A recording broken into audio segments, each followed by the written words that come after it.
Bienvenidos a Crónicas de Horror. La información que escucharán a continuación fue tomada de relatos de la vida real. Se recomienda discreción. La gente no muere limpiamente. Es un trabajo sucio y miserable.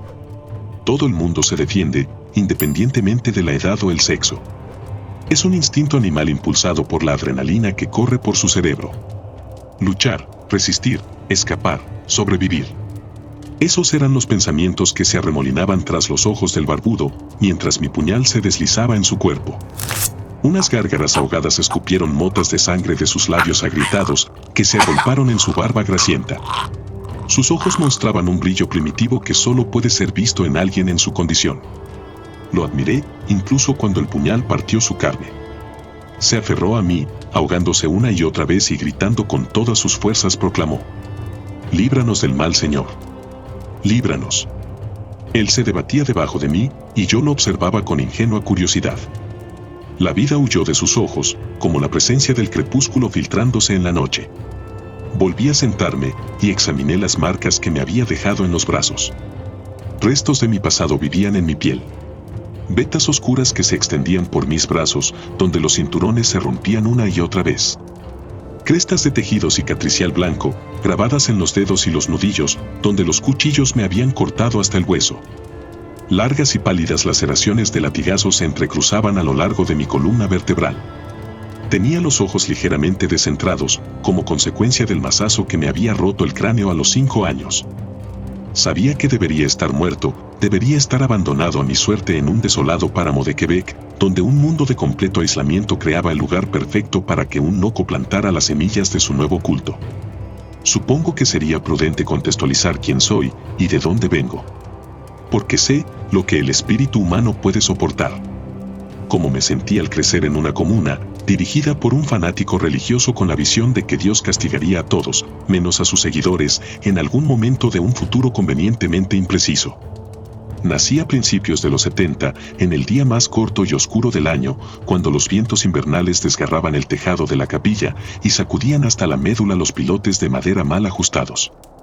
Una comadrona exhausta, envuelta en un chal sucio, me trajo al mundo, chillando sobre una mesa plegable barata, desde el vientre de una mujer joven, atada fuertemente por los brazos y las piernas. Hubo gritos de la comadrona, ordenando a mi madre que empujara. De nuestro líder comunal, Robert Gutier, dirigiendo a la treintena de seguidores arrodillados alrededor de la mesa en oración. Hubo gritos, y hubo sangre. Mucha sangre. Bienvenido nuestro nuevo hermano en la gloria de Dios en las alturas. Bienvenido. A partir de hoy, nos ayudarás a prepararnos para la hora de la verdad, cuando nuestro Señor envía sus ángeles vengativos desde los cielos para golpear a los malvados y juzgar a los que no hacen caso de su palabra. Bienvenido.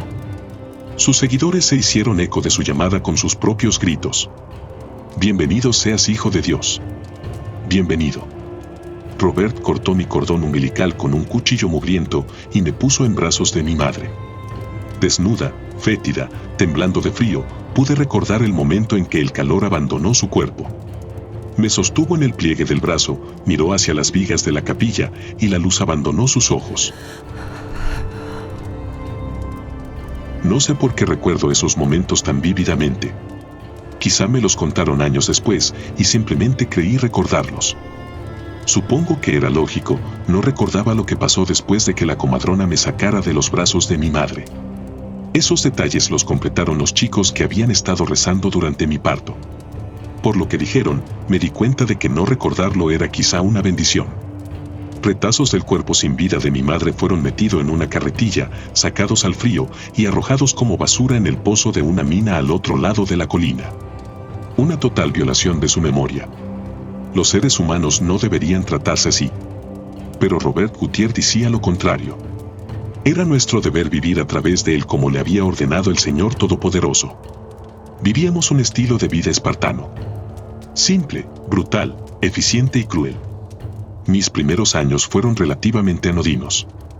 Nuestra comunidad estaba a la sombra de una colina, un montículo de unos 200 metros de altura que se elevaba por encima del terreno circundante.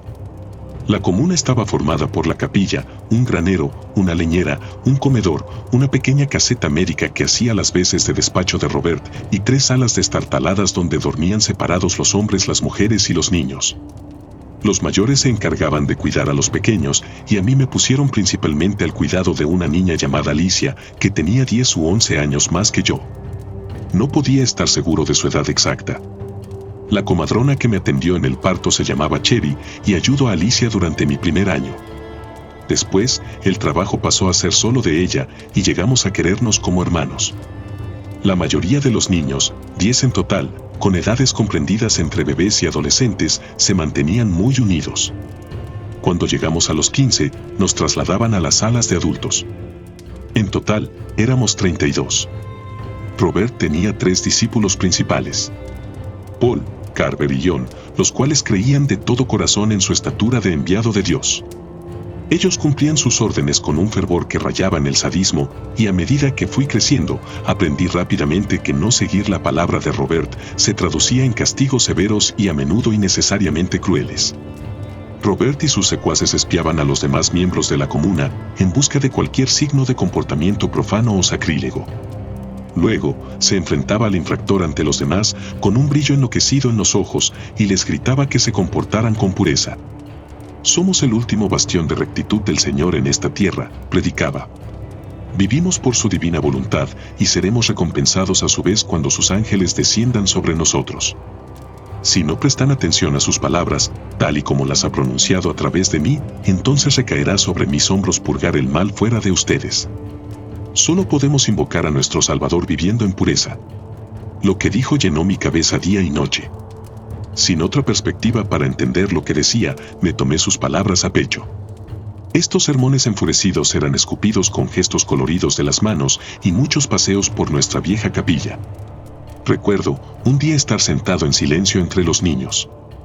Estaba parcialmente escondido detrás de Alicia, que hacía todo lo posible por ocultarme tras su delgada y pálida figura.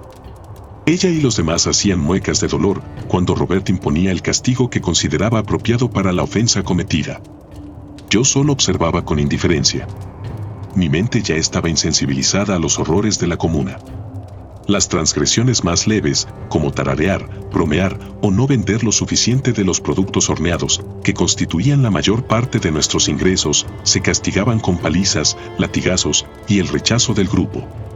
Las infracciones más graves, como tomar el nombre del Señor en vano, desviaciones sexuales, porque solo a él se le permitía tener relaciones con las mujeres, con la esperanza de que su semilla reforzara el linaje de la comuna, y las sospechas de deserción, se dejaban a merced del humor de Robert, que fluctuaba constantemente. Si se sentía misericordioso, podía ser que le dejaran pasar la noche a la intemperie con un frío brutal, o que le colgaran del techo durante largos periodos de tiempo. Si su humor se volvía amargo y sentía que la presencia del diablo y la corrupción estaban actuando entre sus miembros, entonces uno podía esperar ser limpiado con un enema químico o ser mutilado con un mazo que a menudo blandía durante sus sesiones. Llevaba al infractor al centro de la sala, le entregaba el martillo y le suplicaba que se arrepintiera golpeándose la pierna. Muchos miembros de la comuna cojeaban torpemente sobre tibias mal unidas y rodillas rotas. Recuerdo una vez en que un chico, llamado Anthony, sorprendió a Robert forzando a una de las mujeres de la comuna. Anthony salió corriendo hacia la nieve y Robert lo persiguió borracho, desnudo y dando tumbos. En su mano izquierda brillaba una petaca de metal. Vio al resto de los chicos recogiendo leña en la base de la colina y nos ordenó que agarráramos a Anthony. Aterrorizados, le hicimos caso y arrastramos al chico de vuelta a la comuna pataleando y gritando. Lloraba y nos suplicaba que le dejáramos ir. Yo tenía entonces 5 años y creía que lo que había hecho debía de ser un gran insulto al Señor. Lo llevamos ante Robert, que estaba de pie, temblando de rabia bajo el frío sol de invierno. Tenía la expresión de un padre decepcionado por haber sorprendido a su hijo mintiendo. Se limitó a fulminar con la mirada a Anthony, que le suplicaba clemencia. Nunca había visto a un niño de 10 años arrepentirse tan extensamente ni con tanta pasión. Anthony invocó todas las palabras adecuadas, pasajes de la Biblia, oraciones y alabanzas a Robert y a la imagen de Dios que brillaba a través de él. Yo estaba impresionado. Robert no. Se balanceó sobre sus pies y bebió un trago de la petaca metálica que tenía en la mano. «Átalo a ese árbol de ahí», señaló. «Vamos a tener una lapidación». Ataron a Anthony mientras la áspera corteza del pino se clavaba en su espalda. Sus ojos, grandes y marrones como la tierra bajo nosotros, corrían de niño en niño. Se posó en mí, el último de todos, clavando en mi mirada una súplica tan intensa que me dejó sin aliento. Alicia se acercó a mí y me puso algo frío en la mano. Miré la piedra dura y lisa que tenía en la mano y luego volví a mirar a Anthony. Por primera vez en mi vida, me cuestioné a mí mismo. ¿Era esto realmente lo que Dios quería? Miré a Alicia, que ya tenía 15 años. La edad suficiente para ser trasladada a la sala de las mujeres. La edad suficiente para atraer el afecto del hombre que se cernía sobre todas ellas. Tenía la mandíbula desencajada y la mirada hueca. Una lágrima brillaba en el rabillo de su ojo. «Solo, haz lo que te dice», me dijo. Miré de ella a Anthony y me di cuenta de que ambos tenían la misma expresión vacía. Sin brillo, desesperados, sin esperanza. La misma mirada que había tenido mi madre. Miré a Anthony una vez más y le susurré: «Lo siento». Entonces la primera piedra se estrelló contra su cabeza. Aquel día, algo se rompió dentro de mí. Cuando Robert, al que ahora se habían unido Paul y Carver, gritó borracho que parásemos, Anthony estaba inerte contra sus ataduras.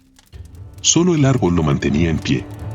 El frío aire invernal hacía que las profundas ronchas moradas de sus brazos y piernas resaltaran grotescamente. Robert se acercó para tomarle el pulso. Su uña dentada se clavó en la carne pálida, justo debajo de la garganta de Anthony. Finalmente, Robert asintió y se volvió hacia nosotros. Nos dijo arrastrando las palabras: «Esto es lo que pasa cuando desobedeces. Nuestro Salvador no vendrá si no puedo cumplir con los deberes sagrados. Necesitamos nueva vida en esta comuna». Dio otro trago a su petaca y luego nos señaló a Alicia y a mí. «Ustedes dos, llévenlo al pozo y tírenlo». Hicimos lo que nos dijo. Cuando arrastramos a Anthony hasta el pozo de la mina, su cuerpo estaba rígido por el frío y el rigor mortis se había instalado en él. Aquellos ojos marrones miraban pasivamente hacia el cielo gris, vidriosos y vacíos. Miré hacia el pozo y me di cuenta con un sobresalto de que allí abajo también estaban los huesos de mi madre. Hacía mucho tiempo que no pensaba en ella y me di cuenta de que mi último recuerdo de ella reflejaba la expresión de la cara de Anthony y me pregunté qué estaría pensando su madre. Una mano me agarró del hombro y me giró. Alicia estaba a mi lado, con los labios despegados en una fina mueca. Parecía saber en qué estaba pensando. «Me ayudó a criarme cuando era más joven», dijo. «Me protegió de las costumbres de Robert». Asentí. Un acuerdo tácito se formó entre nosotros. Juntos, rodamos el cuerpo de Anthony lejos del pozo y en una pequeña hendidura lo enterramos bajo un montón de piedras y ramas. Aún me quedaban muchas cosas por averiguar, pero esto me pareció mejor que escuchar los sermones de Robert. Bajamos la colina en silencio y para cuando volvimos, los otros chicos se habían dispersado hacia el salón principal para cenar. Pero Robert se quedó fuera. Al menos se había vestido, pero ahora sostenía su temido mazo en la mano. Una sonrisa nauseabunda se enroscaba en su rostro, como una calabaza podrida, dejando al descubierto unos dientes marrones y unas encías violáceas. «Dios me ha dicho que no han hecho lo que les pedí», gruñó. «Dije que lo arrojaran al pozo para que su alma ennegrecida no pudiera mancharnos más. Entonces, ¿por qué lo enterraron?» Alicia dio un paso adelante. «Fue idea mía, Robert. Por favor. Puedes llevarme a la cabaña y», respiró entrecortadamente, «podemos reemplazar a Anthony con un alma limpia y pura». «Es muy noble por tu parte, querida», aceptó Robert. Se lamió los dientes y señaló con la cabeza a Paul y Carver, que volvían a marchar colina abajo. Me di cuenta de que era el supuesto mensaje de Dios de Robert. Cogieron a Alicia por los brazos y mirándome proclamó: «Aún tenemos que arrepentirnos. La salvación no llegará si no hacemos lo que se nos dice». Levantó su mazo y lo hizo caer sobre mi cabeza. Lo único que me salvó fue la borrachera de Robert.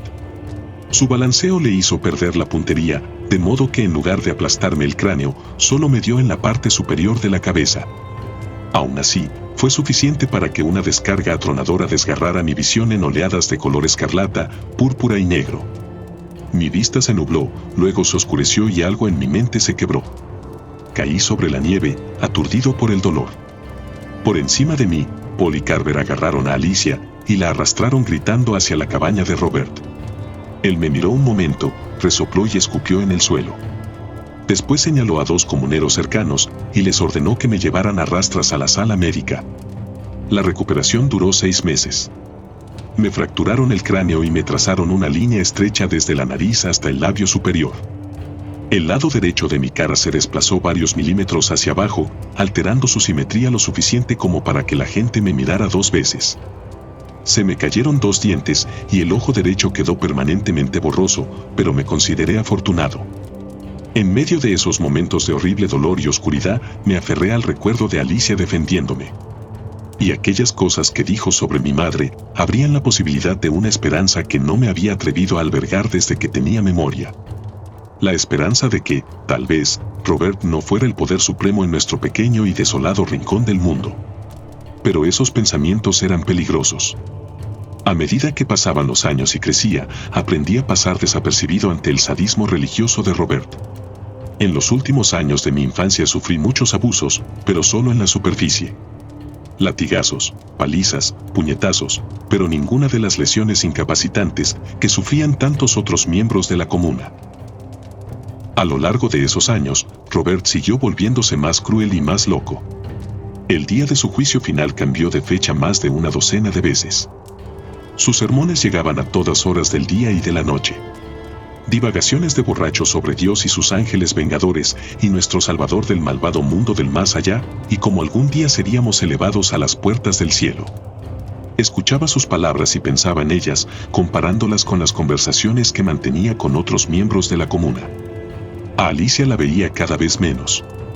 Pronto se había quedado embarazada tras mi encuentro con el mazo, y su traslado a la sala de mujeres significaba que me quedaba al cuidado de los otros niños con los que no había formado ningún vínculo estrecho.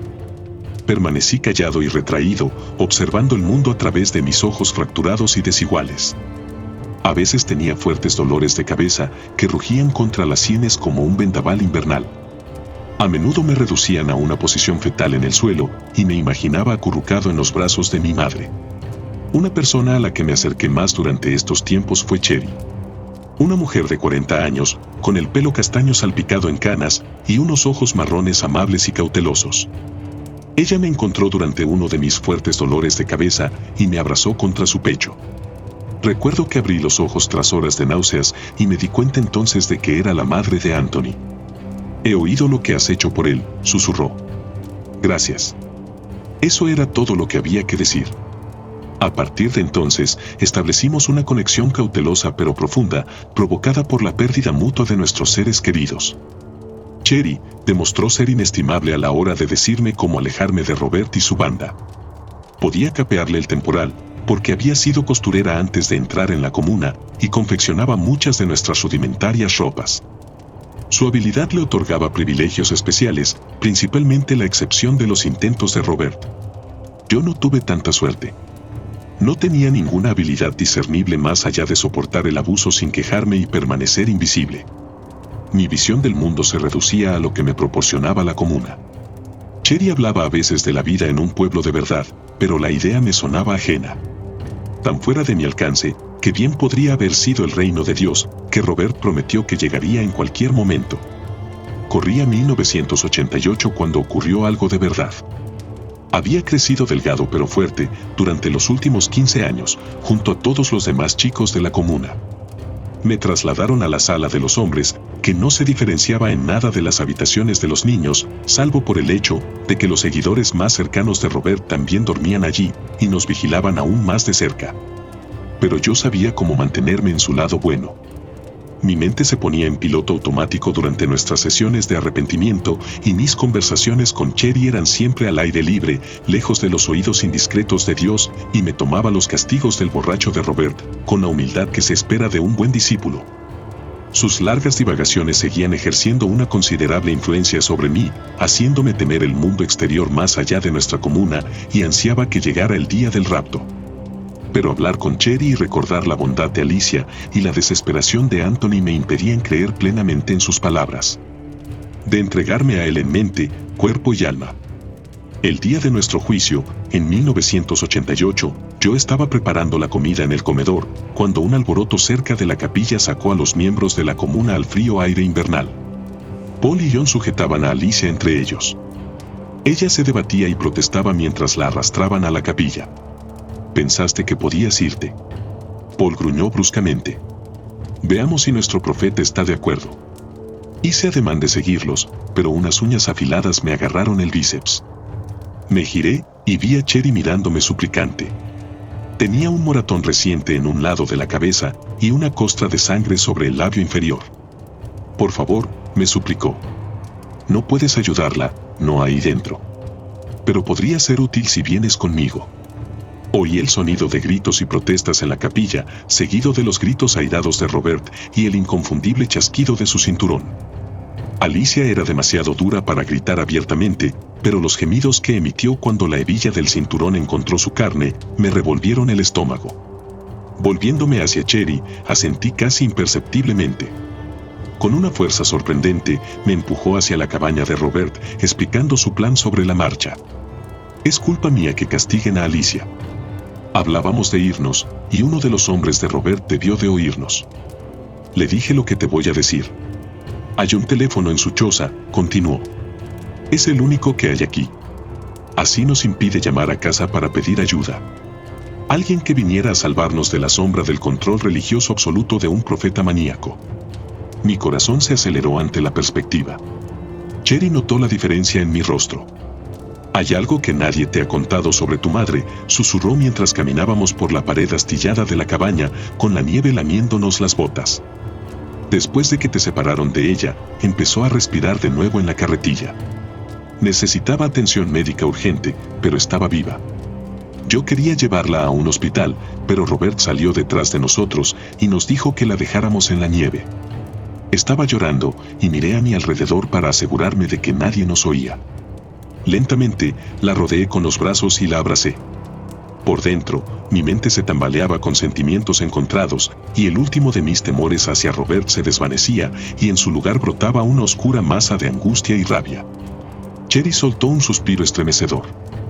«Lo siento mucho», susurró. «Te prometo que si me ayudas, llamaré a la policía y los traeré aquí. Solo necesito a alguien que vigile». Me miró y yo volví a sentir, y juntos nos dirigimos a la cabaña. No había nadie dentro, así que Cherry entró rápidamente mientras yo me quedaba en la esquina, intentando no llamar la atención. La escuché arrastrar los pies por el sucio y estrecho nido del profeta, sembrado de botellas de cerveza, Biblias rotas, ropas harapientas, latas de comida y objetos de castigo. Cinturones, látigos y aquel maldito mazo. Un antiguo teléfono negro yacía junto a un colchón manchado. Cherry lo descolgó y marcó el 911. Lloró de alivio cuando marcó el número. Y volvió a llorar de alivio cuando sonó el tono y contestó una operadora. «Hola, me llamo Cherry Lemonte, vivo en una comuna a las afueras de Santa María y quiero denunciar a Robert Gutiérrez a la policía.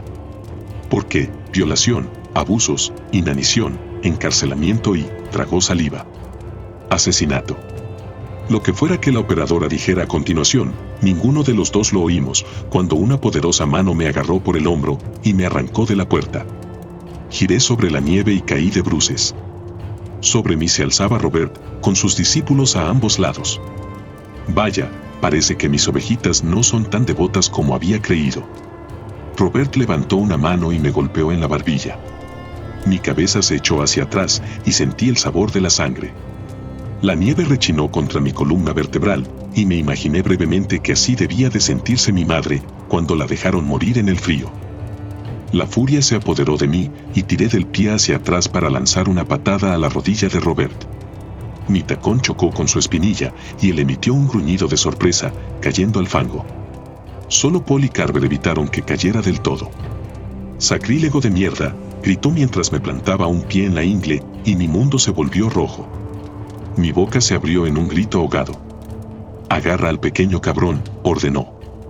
Paul y Carver me agarraron por los hombros y me doblaron los brazos a la espalda, arrastrándome de rodillas en el proceso. John salió de la cabaña con Cherry en las manos. Ella gritó cuando Robert se volvió contra ella y le dio un puñetazo en el estómago. Se las arregló para conseguir un operador, gritó John. No sé si vendrán. Imaginemos que sí, gruñó Robert. Quiero a estos dos mierdas fuera de la vista antes de que lleguen. Me di cuenta que iban a matarnos y tirarnos en alguna parte. Tenía que llamar su atención y alejarlos de Cherry. Darle a ella, a Alicia y a todos los demás una oportunidad de luchar. Tenía que enfadar tanto a Robert que no quisiera otra cosa que castigarme. Incluso si eso significaba exponerse a la policía. Sin pensarlo, golpeé mi cabeza contra la nariz de Carver. El cartílago se derrumbó bajo mi cráneo con un crujido y él se separó aullando. Cintas de sangre brotaron de ambas fosas nasales, saturando el suelo de salpicaduras rojas. Me solté y corrí hacia Robert, derribándolo contra la nieve. Gritó, pero no antes de que le asestara un golpe con los dos puños, que le rompió varios dientes. Rugió y John soltó a Cherry para que ayudara a Paul a quitármelo de encima. Carver cogió el mazo de la cabaña y lo levantó para matarme cuando Robert gritó. La policía, maldito idiota. Si haces eso, estamos jodidos. Tambaleándose, Robert se llevó la mano a la boca y extrajo un fragmento de diente. Lo miró en la penumbra antes de cerrar la mano en un puño y golpearme en el estómago. Me quedé boquiabierto como un pez mientras las náuseas me retorcían las tripas y caí de rodillas una vez más sintiendo a Cherry que se abalanzaba sobre mí para atraparme. Gracias, me susurró al oído. Entonces fue Robert, empujándola a un lado y agachándose ante mí. Todos estos años y nunca te he oído hacer ruido, siseó Robert a escasos centímetros de mi cara. Mostró sus dientes marrones y su barba ensangrentada. Creo que hoy será el día en que lo hagas. Señaló con la cabeza a John y Paul. Lo llevaremos al pozo de la mina y nos desharemos de él antes de que venga la policía. Echó una rápida mirada a Cherry y le dijo, de ti nos ocuparemos después. Robert dejó a Paul atrás para vigilar las cosas. Carver y John fueron reclutados para mantener mis brazos atados a la espalda donde se sentían a punto de estallar de sus órbitas. Juntos, me sacaron a marchas forzadas de la comuna y subieron la colina hasta el pozo de la mina. Me volví para contemplar el que había sido mi hogar durante los últimos 17 años, donde vi a Paul agarrando bruscamente a Cherry y la empujó hacia la capilla, donde Alicia esperaba con el rostro demacrado. Me vio, pero no dijo nada, mientras Paul empujaba a Cherry a sus brazos, y los tres desaparecían en el interior del viejo edificio. Los demás miembros de la congregación de Robert siguieron viviendo su vida como si nada hubiera pasado. Para ellos, se trataba simplemente de otro sombrío día de su existencia. Cuando llegamos al pozo, Robert jadeaba con dificultad. Años de mala salud, el aire frío, el exceso de alcohol y la falta de atención médica adecuada le habían dejado demacrado. Sus brazos sobresalían por las articulaciones y su piel brillaba en manchas irregulares de color blanco y rojo. John y Carver no tenían mucho mejor aspecto, Carver con su nariz y John en virtud de la brutal vida en la comuna. Me rodearon mientras me empujaban a la tierra de la entrada del pozo. Aquí es donde conocerás a Dios, dijo Robert. No perdió tiempo en golpearme. John y Carver siguieron su ejemplo. Los tres descargaron patadas, puñetazos y bofetadas entusiastas que picaron mi carne en el aire invernal. Se me nubló la vista cuando un potente revés me alcanzó en la sien. El aliento de mis pulmones me abandonó con una brutal patada en el abdomen. Al final me encontré desplomado sobre un costado, con la tierra clavándose en mi mejilla mientras miraba la mina. Mi lugar de descanso final. Robert me dio un codazo y dijo: «Sabes que no puedo permitir que nadie ponga en peligro nuestra salvación. Fui llamado por el Señor de lo alto para librarnos de los males del mundo. Todos los malvados serán golpeados y quemados». «Amén», Carver y John dijeron haciendo eco, a la vez que se presignaban. Me acurruqué sobre mí mismo, con el corazón golpeándome la caja torácica. Me arrastré hacia el pozo. La suciedad me desgarraba las yemas de los dedos, cortándolos mientras avanzaba centímetro a centímetro. Robert me ayudó, golpeándome el trasero con el pie. Cerré los ojos, dejando que se acercara más para que pudiera regocijarse más en su venganza. «Tiramos a tu madre ahí abajo el día que te deslizaste fuera de ella, ¿sabes? Y ahora no es más que huesos en la oscuridad. Su maldad está enterrada ahí abajo, donde nadie puede volver a mancharse con ella. Ahora puedes unirte a ella. Madre e hijo». mi último acto de... Lo que Robert iba a decir a continuación nunca salió de sus labios. La afilada piedra que había conseguido agarrar mientras me arrastraba por el pozo, hizo su trabajo cortando maravillosamente el tendón de Aquiles de Robert sin apenas resistencia. El gran profeta lanzó un grito espantoso y se desplomó sobre la tierra, con el tobillo lisiado cubierto de sangre. Ion y Carver se quedaron atónitos durante unos brevísimos instantes, y eso me dio tiempo suficiente para ponerme en pie y golpear con la piedra la nariz de Carver, que ya estaba destrozada. El sonido que hizo cuando la piedra le arrancó por completo el cartílago de la cara me pareció más hermoso que cualquier oración. Le quedó un agujero hecho jirones donde antes había estado su nariz y se tambaleó hacia atrás, resollando y gorgoteando. Lo empujé y me giré hacia el puño gigante que se abalanzaba sobre mí. Ion me golpeó en la oreja y la visión del ojo derecho se oscureció hasta casi desaparecer. Mi cráneo agrietado se tambaleó, amenazando con ceder, pero aguanté. Años de pasividad se acumulaban en mi interior, junto con todas las atrocidades que había presenciado y las cosas horribles a las que nunca me había resistido. Todo salió a borbotones cuando absorbí el puñetazo de Ion. Por suerte, el hombre no era un buen peleador, y el puñetazo le obligó a desequilibrarse, lo que me dio la oportunidad para golpearle la garganta con el puño. Mi golpe tuvo poca fuerza, pero le dio de lleno en la nuez de Adán. Se atragantó y dio un paso atrás, y su bota cayó justo sobre el tobillo expuesto de Robert. El hombre más pequeño chilló como el diablo, y Ion resbaló encima de él. Todo mi cuerpo gritó de agonía mientras cojeaba hacia Ion, y le golpeaba el ojo con la piedra. Tenía que incapacitarlo más que nadie. El hombre gritó cuando la piedra le atravesó el cráneo y me la arrancó de las manos. Sangre y gelatina blanca se esparcieron por su cuenca.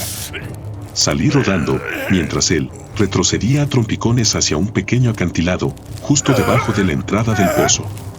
Un momento después cayó por el borde y aterrizó de cabeza sobre el montón de rocas que albergaban los restos de Anthony.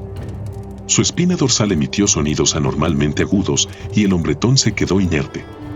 Mi atención se nubló por un momento, mientras la visión de mi ojo malo se encendía y apagaba como un interruptor de luz defectuoso. Me giré para ver cómo Carver volvía a ponerse en pie y se tambaleó hacia mí. Tenía la nariz pegada a la cara por apenas unos jirones de piel. Su voz sonaba nasal y desesperada. «Voy a matarte, maldito bastardo». Se acercó a mí y lanzó una patada a mi rodilla derecha. Conectó y mi pierna se dobló. Al caer, su rodilla salió disparada hacia adelante y me golpeó en la frente. Sentí el impulso azotando mi cabeza hacia atrás y el mundo me dio vueltas, pero de algún modo seguía consciente. Recuperé el equilibrio y le clavé la cabeza en el estómago, y mientras se tambaleaba, algo afilado me cortó la pantorrilla como si fuera fuego. Miré hacia atrás y vi que Robert se había arrastrado para clavarme un puñal de caza en la pierna.